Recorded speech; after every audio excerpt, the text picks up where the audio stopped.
haddii riyada la dalban karo waxaan alla ka dalban lahaa in aan adiga kugu riyoodo.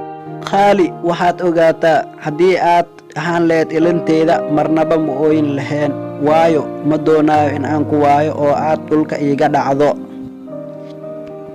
Xabiibti, haddii aad tahay qofka labaad ee aan jeclahay, haddaba waa kee qofka koowaad ee aan ka jeclahay?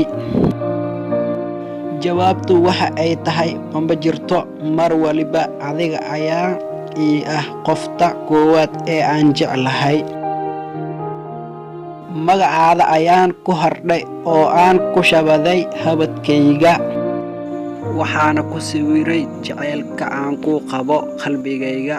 Runtii dhool caddeyntaada ayaan u xiisay, kuma ilaawaayo weligay.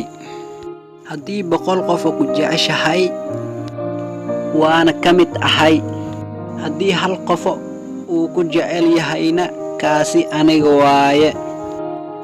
Macaan badnay qaado indhahayga, balse ii ogolow marka hore inaan kugu arko.